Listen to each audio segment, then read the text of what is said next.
Alright guys, the UFC is giving us a perfect excuse not to have a title fight on the next pay-per-view because we have Charles Oliveira versus Max Holloway for the BMF title at UFC 326 with almost 50 finishes between them.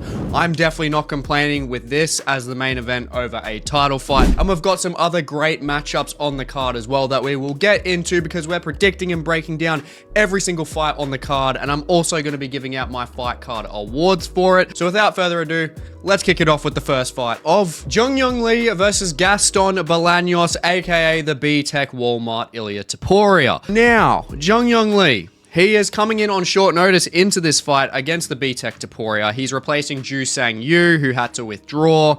And being in on short notice, I would be more so concerned for him, but Gaston Bolanos is testing the waters at 145 pounds, which personally, I don't think is a very good idea because he's more of like this volume striker, very technical kickboxer. I do like his striking, but he doesn't have any ground game threat, and defensively he's not great. He's 0-3 with submissions.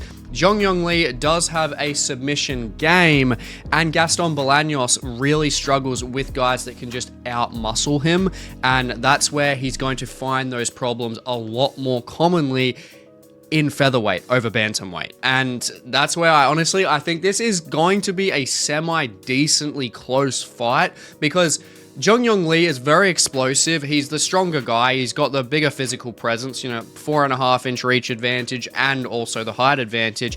But he's very explosive in the fact that, yes, he's good on the offense, but not fantastic on the defense. If he's getting backed up and Bolanos can really impose his will, there's going to be problems there. If Gaston Bolanos can dictate the tempo, then I think he can outwork Jeong.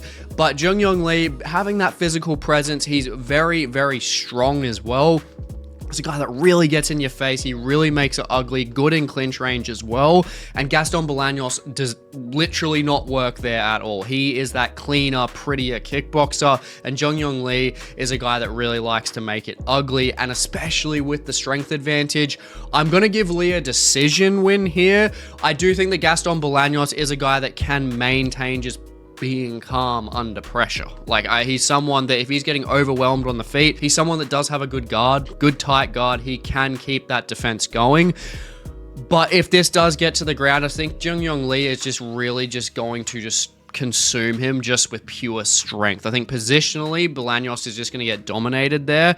But I will say, I think rounds 1 and 3 will be for Lee, but I think Gaston Bolanos, if he gets through that first round, I really think that he will be able to dictate that pace a bit more, get his reads in that second round, and I think he's going to be able to outstrike Lee, but third round, I think Lee just really makes it ugly from there, uses his strength, takes Bolanos down while he's tired as well, and yeah, I think Jeong will be able to win this fight, 29-28. Moving up the card to Cody Brundage versus the undefeated Donte Johnson. Now, Cody Brundage, another guy, coming in on short notice. He's replacing Dusko Todorovic, and Cody Brundage literally just fought at UFC 325, where he did fight Cam Rouston, and I gotta say, he actually looked pretty good in that fight. He had Cam Rouston in some pretty sketchy positions. He was tagging him at points. But Cody Brundage going into this fight, I will say, during the first round, he's just going to want to hope that he can survive. I mean, Donte Johnson, if you haven't seen him, he's just a compact ball for middleweight. I mean, a 5'8" middleweight. The only other guy we have that's like that is Torres Finney. You can see how much of a muscle ball that guy is. And Donte on the feet, though, he's just more aggressive and is more dangerous than a guy like Torres Finney. He's got very good fast twitch muscle fibers. He moves very quickly. He's got vicious flurries. He's got KO power, obviously. He's undefeated. He's got 6 KOs. He's literally got a 100% finish rate and is super damn aggressive. I mean, he destroyed Darian Abbey on Dana White's Contender Series badly. So he's a guy that's got a lot of momentum. He's a guy that's got a lot of hype on his name. And Cody Brundage being on short notice, it's obviously going to be even more sketchy than him just being in this fight on a full camp anyway. But I gotta say, I'm really impressed with how much that he is improving, and he's just fighting killer after killer after killer anyway, and I think it's actually kind of doing him some good. And I will say in that Cam Rouston fight, good timing on his shots and doesn't shy away from any exchanges. Now, when it comes to that, if he's having those exchanges consistently and is not using any wrestling in the first round, he's probably going to get chinned pretty badly. But the biggest part for Cody Brundage, and you guys are probably going to think I'm insane, Cody Brundage obviously has that wrestling base, and Donte Johnson, he did get taken down pretty easily by Cedric Dumas before he obviously finished Cedric, and Cedric Dumas is absolutely not a wrestler at all, and Cody Brundage definitely is. He was even able to get some control against Cam Rouston. He's been able to get control against a couple of decent opposition, and that's where I think in this fight, if he survives the first half of this fight, he's got the advantage. He's got the advantage going into the second and third round, because Donte Johnson basically never sees third rounds, and Cody Brundage with the wrestling base there,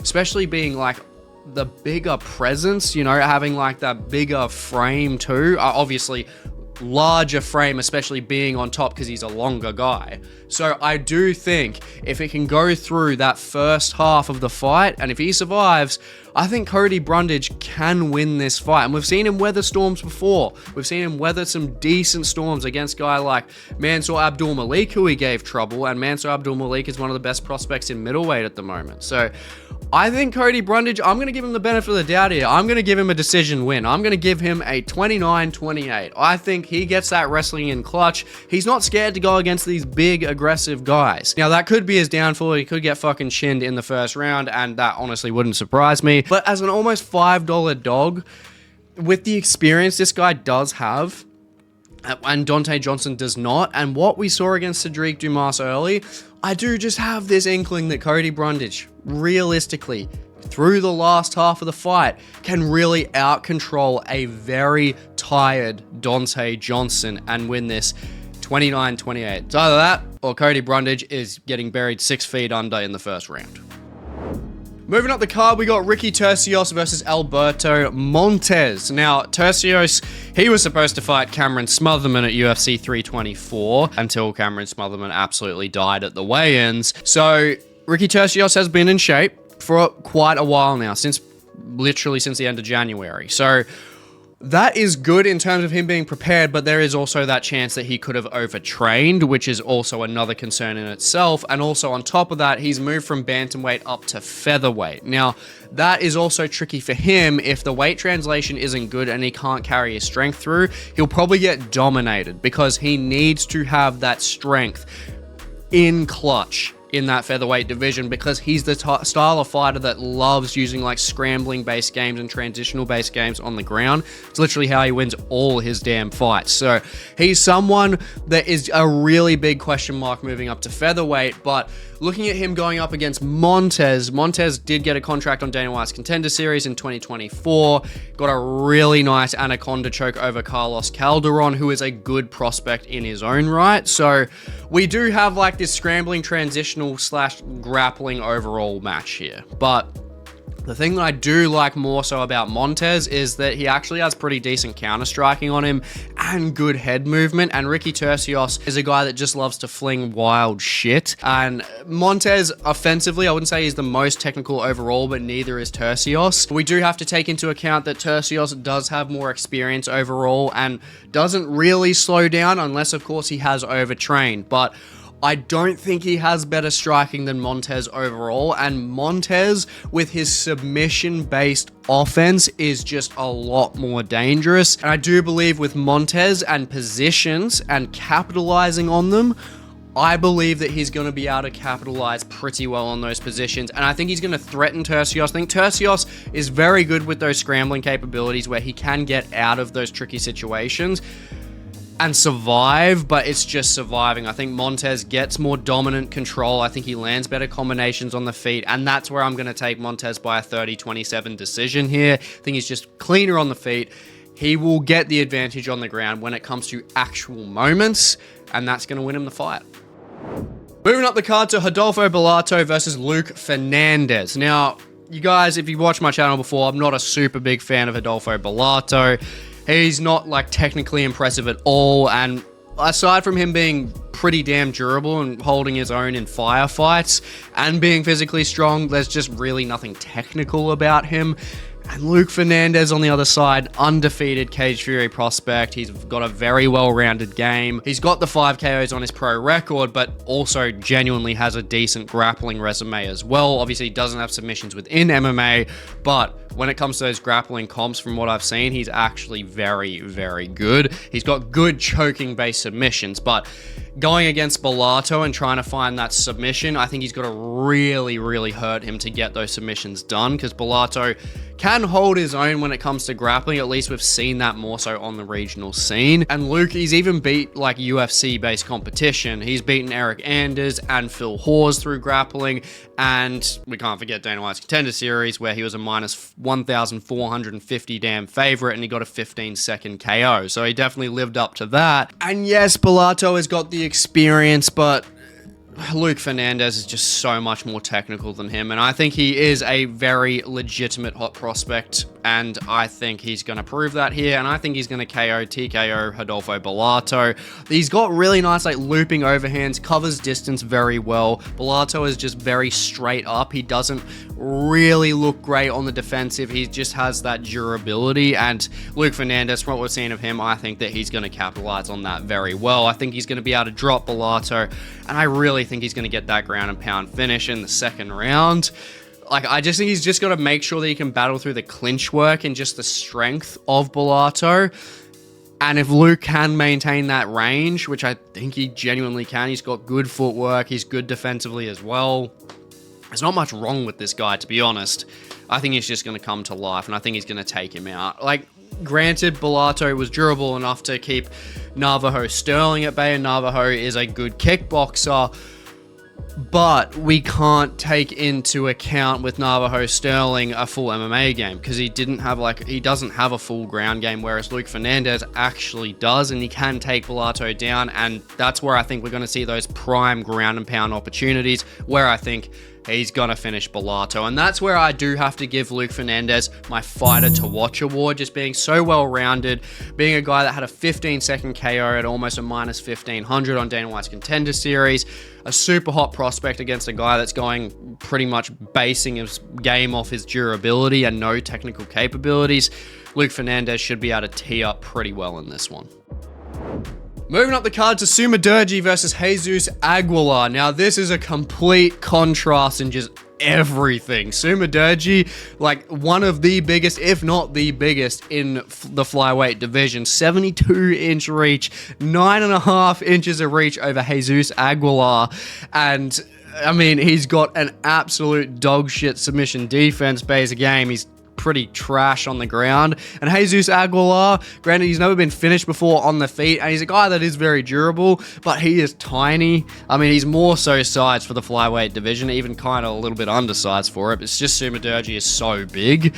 But Jesus Aguilar, he plays into the kryptonite of Sumudaerji pretty well, and this is just going to come down to a Sumudaerji KO TKO or a Jesus Aguilar submission. It's realistically going to be one of the two, because Jesus Aguilar got 7 subs to his name and Sumudaerji has 13 KOs to his name. So very, very interesting flip of the coin here. And as a plus 190 underdog for Jesus Aguilar, yeah, I think that's a little tasty, to be honest. I'm gonna be taking him here, not just because of like, oh, Sumudaerji's got like 6 submission losses to his name. It's actually more so Aguilar has been more impressive recently, especially against good opposition. Like, he was able to take Rafael Estevam late into that fight and really tee off on him in that 3rd round.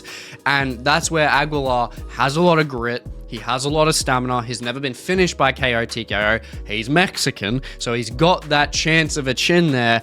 And he's also good at closing the distance and firing off with his own boxing as well, consistently through 3 rounds.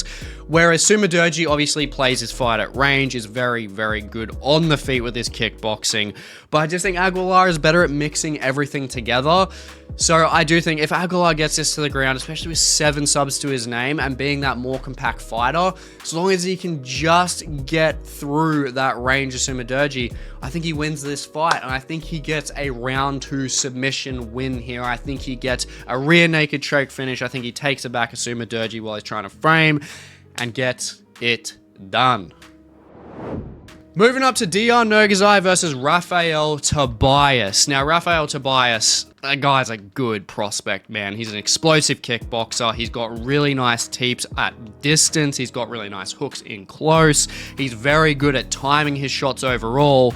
He's a guy that's like vicious when he fights, but he's also very calculated simultaneously, and he's a very well-rounded fighter. He fights out of shooter box, so he's got like Charles Oliveira, Ian Gary, a bunch of those guys out of Brazil, so he really sharpens his Muay Thai, he sharpens his submission-based game, and we can see that through the way that this guy fights. And he also has good double leg takedown, so he's got decent wrestling in there.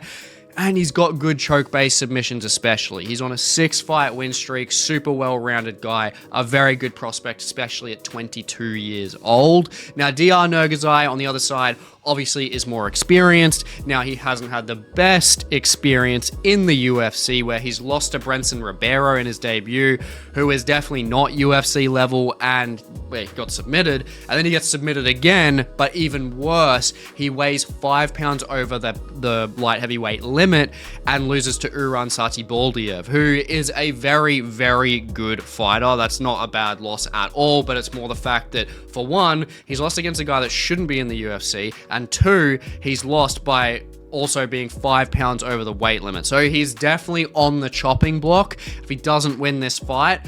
And he is the underdog, and honestly, I think it's fair enough. Like, he is a gritty boxer. Like, he's a guy that's durable. He's got nice striking out of both stances, but there's clear holes on the ground. And if Diyar can't press forward and get into boxing range, I think he is finished. And Tobias, honestly, his kickboxing work at range in comparison is just so much better. He's got better tools, and I think if Diyar is going to get aggressive, which he has to, Tobias can just really time those double leg takedowns fantastically well and kind of can just consume him on the ground. And I think to the point where Tobias does find a submission here. 3 submission losses back to back to back for Diyar Nurgozhay that I think sees him cut from the UFC. Now, Diyar Nurgozhay obviously could chin him while pressing him, but I just don't like the contrast in kickboxing range, and I don't like the contrast in the ground game, especially here. Rear naked choke submission, round 2 for Rafael Tobias here. Moving up the card to Cody Garbrandt versus Niam Jagal to Mendham Brawl. Now, this is just going to be an absolute grinder fight because both of them are predominant wrestlers, both have good transitional capabilities as well, and Niam Jagal, he is the favorite, can kind of understand that in recent times now as well. He is the bigger framed guy as well. He's got a 4-inch reach advantage, and he's won 4 of his last 5 fights, whereas Cody Garbrandt has lost 4 of his last 5 fights. So there is a huge momentum shift here in this matchup, and when it comes to the striking though, very equal in output, but Cody Garbrandt is more accurate at this striking, just has better boxing, and has become a lot more technical over time. You're probably thinking, Callum, he's lost 4 of his last 5 fights, he's been fucking minced, what the hell are you talking about? Well, the competition difference is massive between these two in terms of overall experience, and the only guy that's been semi-impressive that Niam Jagal has beaten is Namzrai Batbaya, who is an absolute killer, who's on the road to the UFC, who has a 100% finish rate, and was able to choke him out, give him his only loss, so that was very impressive, and Niam Jagal loves that submission-based game, which is the key for him beating Cody Garbrandt here. And Cody has been submitted 5 times, but it's all against really, really good opposition, and since 2018, he's only lost to this like elite level of opposition. He's lost to Joshua Van, he's lost to Alan Nascimento, he's lost to Jose Ochoa, Muhammad Makayev, and like Tagir Ulanbekov. Like, they're all killers. And I'm not saying Niam Jagal is like, you know, super far behind them. Like, he is a good prospect, but realistically, I think Cody Garbrandt transitionally on the ground can hold his own with Niam Jagal, unless Niam Jagal can take Cody Garbrandt out on the feet. I don't think the striking fluency is enough, and I think that contrast from Cody Garbrandt is just so much more evident. Cody Garbrandt is a better striker, and he is a guy that can just throw clean combinations consistently for 3 rounds. And I think that he can honestly overwhelm Niamjagal. It is a different level of competition. And Cody Durden, especially when it comes to Niamjagal forcing his own game, Cody Durden has only been taken down by Tagir Ulanbekov. I mean, if Niamjagal is able to hurt him, he'll probably finish him either by submission or KO TKO. If it's on the ground, he hurts him badly. But Cody Durden, the dude's lighter on the feet. He's fought better opposition. He mixes his combinations together very well and better than Niamjagal. So that's where I do think Cody Durden is going to take a 29-28 decision here. I think Cody Durden is just going to be too fast on the feet in the first round. He's going to stuff Niamjagal's attempts. But then the second round, I think we see more impact on the shots, especially with the strength in the clinch from Niamjagal in that second round. But I really think in that third round, if we're going to come down to grit, Cody Durden has got a shit ton of grit, and I think that's going to carry him through the third round for a 29-28 win, winning round 1 and winning round 3. Now, moving up the card, we have got Cody Garbrandt versus Xiao Long for the first fight on the main card. Incredible matchmaking here from the UFC, because Cody obviously has the name value. He's a former champion, and Xiao Long definitely deserves to go against it because he's super entertaining, super aggressive. Both of them have a lot of experience overall, and of course, Cody Garbrandt is definitely the higher level of experience. But Xiao Long, firstly, has a 4.5-inch reach advantage and is now entering his prime age range, whereas Cody's slowly slipping out of it. And granted, both of them are coming off losses, and Cody Garbrandt's losses are definitely, more forgiving because he got submitted by Davis and Figueiredo and then outworked by Raoni Barcelos, but everyone is fucking losing to Raoni Barcelos at the moment, so can't really go too hard on him for that. And Zhao, though, did lose controversially to Su Young Yu, and very controversially at that, because he outstruck him and stuffed every single one of his takedowns. And Xiao lands at a very high output. He's got really good boxing, and he absolutely destroyed Quang Li in his last win as well. Quang Li is not Cody Garbrandt, don't get me wrong. But if you're Cody Garbrandt, to beat Zhao, you either need a very convincing striking advantage, or you have to grind him out with control. And Cody Garbrandt is very, very, very good on his day with his striking, if he can maintain it, and if his chin can actually stay clear that whole time while he's on the offensive, because Zhao is very fast. He's a very fast striker, has got power in his hands, and he also hasn't lost convincingly since 2017, 9 years, because he made his fight with Christian Quinones on Dana White's Contender Series very competitive, and he barely lost a split decision to Chang Ho Lee on road to the UFC. And he also does have those 9 submissions to his name, which are primarily made up of arm bars and rear naked chokes, which are obviously a threat there, especially when we look at Cody and his submission game, which is non-existent. But he hasn't actually secured submissions against top competition like Cody Garbrandt. So I'm not really playing that too much as a factor into this analysis.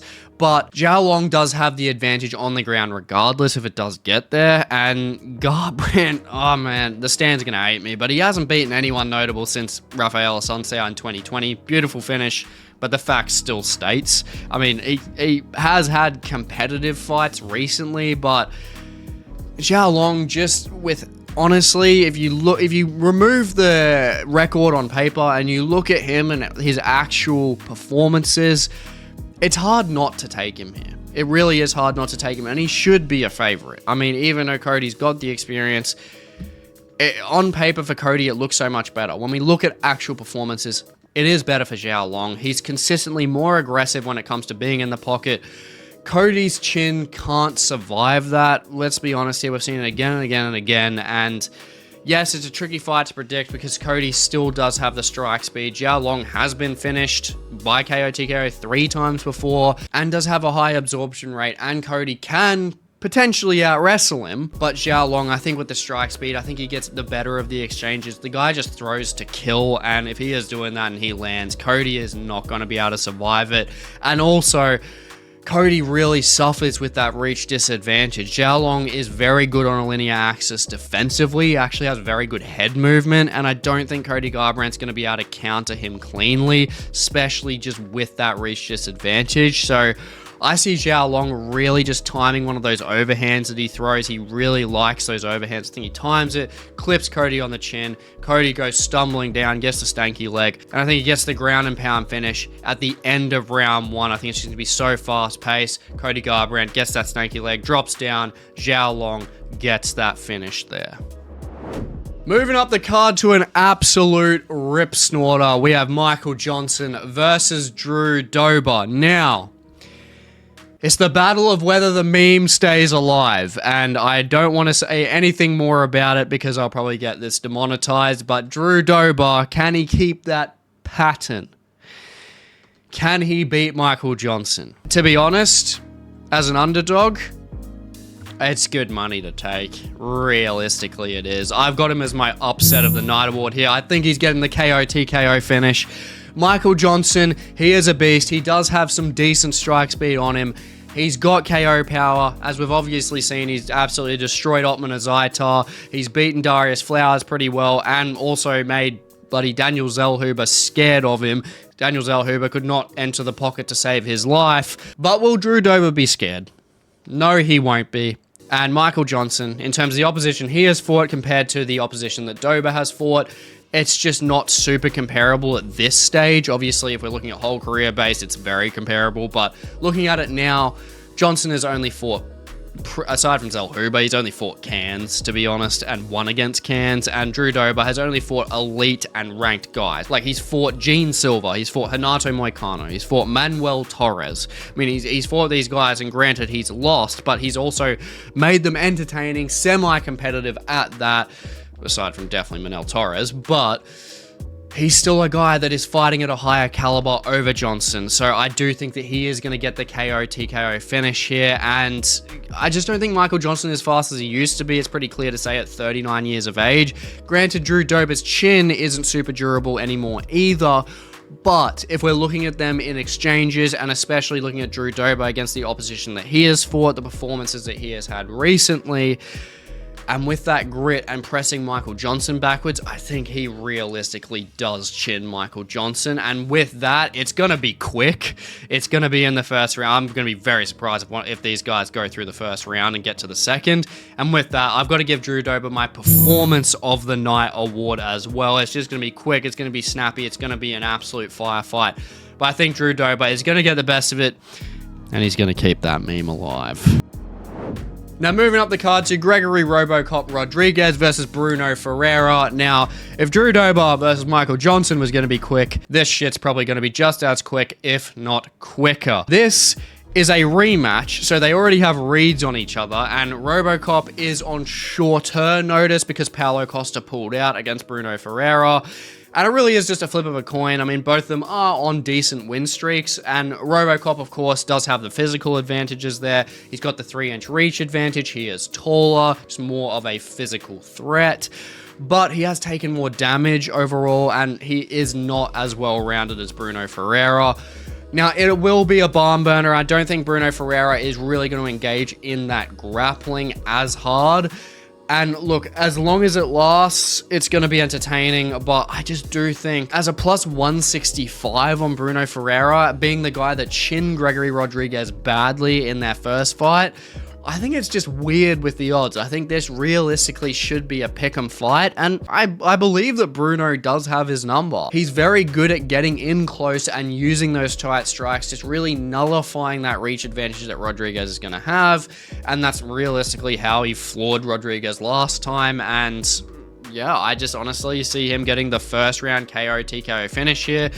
It can literally go either way. Shouldn't be touching this on the bet slip with a 10-foot pole, but I do have to give this my Fight of the Night award. It's just going to be absolute carnage. There's 20 KOs between them. There's 8 submissions. It's almost 30 finishes between them. They've fought before. They've got each other's numbers.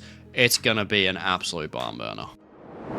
Now, moving up the card, we have Rob Font versus Raul Rosas Jr., the old guard versus the new. And for Rob Font, it is yet another unranked test for him to try and dispose of. And he's been doing a pretty damn good job recently because he's shut out Gene Matsumoto, he stopped Kyler Phillips from getting into the top 10, and it also made that David Martinez fight very competitive in his last fight. And he's fought some very, very dangerous opposition throughout his entire career. And he's a guy that when you look at him and he's 38 years old, which is almost 2 decades older than Raul Rosas Jr., you're really thinking like, when is this guy going to slow down? But he just isn't yet. And Raul Rosas Jr., yes, he is 21 years old, and that could obviously show inexperience. But I mean, he's been performing pretty well, but he hasn't fought a guy like Rob Font before. And also, he is a guy that, on the positive side, is very hungry. He's a hungry guy. He's a pretty big bantamweight at that, and does have the advantage on the ground, and that is the reason why he is the favorite in this fight. Elephant in the room. But Rob Font has the 4.5-inch reach advantage. He has only ever been submitted once by Pedro Munoz, and Raul Rosas Jr. is just not going to be able to consistently stand with Font. He is not experienced enough. He has not had enough time on this earth to consistently just outwork Rob Font with his boxing. It's just not happening. And Rob Font has great timing on the front foot. He will maximize that reach advantage, and the experience difference, I think, will show in this fight. Now, Raul Rosas Jr., obviously, aside from that C-Rod loss, he has been pretty dominant through his career so far. He's got that transitional dominance against pretty much all his opponents aside from C-Rod. And, I mean, he only struggled a little bit against Vince Morales. He still got that win. And it is a tricky fight to pick because you do have the ground game contrast of Raul Rosas Jr., but Rob Font is going to be completely aware of that. He's fought guys that do have grappling-based games as well. He's got that experience there, and I think if he's just stopping Raul Rosas Jr. from getting him down, he is going to be able to win this fight. And I think that Rob Font is going to take a decision here. I mean, I think it's going to be round 2 and round 3, as long as he can survive the first. I think Raul, like, once he stands with Rob Font for like a minute, he's going to be like, shit, I need to get this fight to the ground, because he's just outworking me. His tempo is just completely different. I haven't faced it before, and Rob's going to be tagging him with the jab. Raul Rosas Jr., I think he can get this fight to the ground early while he's fresh. And I think Rob Font is still very, very good with his submission defense, and I think he can stop Raul Rosas Jr. from submitting him in the first, but I think there's a lot of control for Raul in that first round. I think rounds 2 and round 3, we've seen it with Rob time and time and time again. He will pick up that pace, he will find the answers there, and I think he will win this 29-28, winning rounds 2 and round 3. The old guard still stands. Now, moving on to the co-main event between Caio Borralho and Reinier de Ridder, which is a fight in the middleweight division that makes a lot of sense ranking-based and momentum-based because both of these guys are coming off of losses. Now, I don't think that the odds should actually be this split in Caio Borralho's favor, because RDR, we kind of know he is the underdog, not really because of the stylistic matchup here, but because he quit on the stool against Brendan Allen. However, he would have been absolutely fucking wrecked from fighting 5 times in a calendar year with 2 5-round fights, and with him taking a decent amount of damage against Robert Whittaker, and that Allen fight being so grindy. So him having those really big weight cuts, because he is a very big middleweight, often fights at light heavyweight through these earlier times in his career. So it's something that really has to play as a factor into the analysis of this next fight, because he's someone that is going to be a lot more refreshed now. He's taken a fair bit of time off. You know, it seems that he's been taking care of his body after those humongous weight cuts. Like, he's made posts about being at the doctors and everything and saying that his body was just absolutely wrecked. So now that he has had that time off and he's refreshed, it'll be interesting to see how much he really comes to life in this fight. And he's obviously won 4 of his last 5 fights, but so has Caio Borralho. And Caio Borralho only lost to Nasruddin Imavov, who just beat him out on the strike speed. And with that, Borralho isn't the quickest, which is probably his downfall moving forward, but neither is Reinier de Ridder overall, so it's not really much of a crux for Caio Borralho, but both of these guys are super accurate with their respective striking styles that are very different, because Reinier de Ridder is really dangerous in clinch-based exchanges, whereas Borralho is much better at range. So I don't really see this going to the ground. That's why I want to really just talk about the striking here, because if it goes to the ground, whoever is on top is just going to have the advantage, but I just don't really see it going there unless Reinier de Ridder really forces it, because like both of them are very high level black belts. It's pretty hard to decipher who would win there. I think it's just whoever is on top. But the key factor here is honestly Borralho's footwork in that bladed stance. I think he'll just land more volume. I think he's just going to be able to clip RDR on that linear axis. He's going to be able to dart in and out. Reinier de Ridder does struggle with that because he just isn't fast. He's got power, but he's just not fast, and I really feel like he's going to struggle against that. And Caio Borralho is a guy that's physically stronger than a guy like Robert Whittaker, and Reinier de Ridder at times was even struggling to hold Whittaker there. So I think Caio Borralho is going to be doing some damage here. I think it's going to simply outstrike Reinier de Ridder here, and I just see him simply taking every single round on volume, just picking him apart at range. I think he's got that there. Obviously, Reinier de Ridder does have the reach advantage, but Caio Borralho uses that kickboxing game, timing, and tempo so much better at that range, and that's going to be the decider here. Now, moving on to the main event between Charles Oliveira and Max Holloway, an absolute barn burner and a complete reasonable excuse for no title fight. Now, this, of course, is a rematch, but the first fight that they had for one was almost 11 years ago, and they were just prospects. For two was in a completely different weight class at 145 pounds, and three lasted less than 2 minutes due to Charles getting a micro tear in his esophagus. So a very, very just clean slated fight, in all honesty. Doesn't really feel like much of a rematch. Now, as we know, both of them are former champions who are both looking good now with momentum on each side, because we've just had Max beat Dustin Poirier, and Charles Oliveira finished Garbrandt last time out as well. So they're both on literally even win streaks. And before that, both guys just got punished brutally by Ilia Topuria, so they really are walking the same line here, and it's very close across the board. But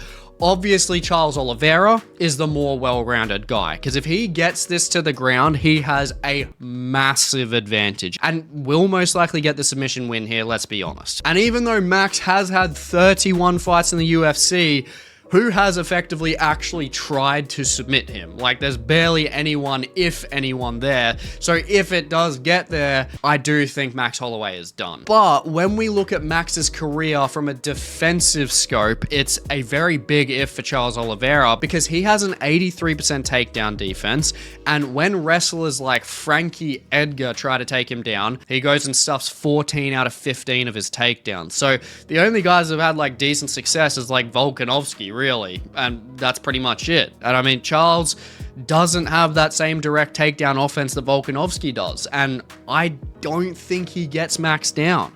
The only thing that Max really has to really watch out for is Charles Oliveira taking his back while he's standing, and obviously trying to sink in the rear naked choke while backpacking. And there is a chance of that happening if Charles can effectively back him up against the cage. But Max's footwork is just so much better than Charles's, man. Like, he may not be as consistently accurate as Charles Oliveira, but he does have the 25-minute cardio with the output as well. And he definitely packs more power at 155 pounds, which we saw against Dustin Poirier, where he dropped him twice.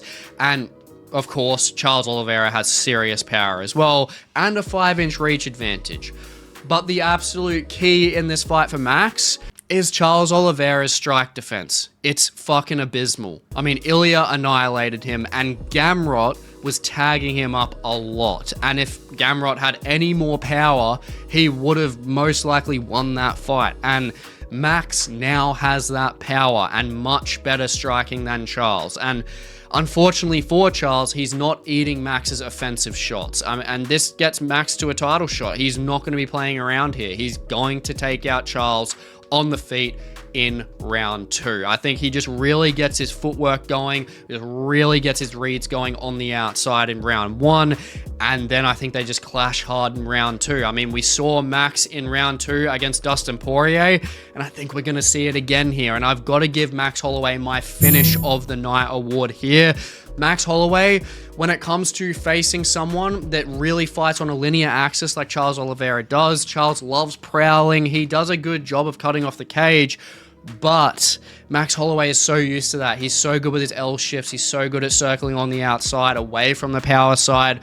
I think Charles is really going to struggle to land the clean shots to take Holloway out without getting clipped with some back. And Max Holloway, with that lightweight weight in his hands, I think it's night-night for Charles de Bronx Oliveira. In round 2, I think Max lands a clean flurry. When Charles tries to press forward, he just gets those counter strikes going really well. I think Max drops him. Charles goes to pull guard, and I think Max just ground and pounds him out, just gets past his guard, bang, out. Charles gets split from consciousness in round 2.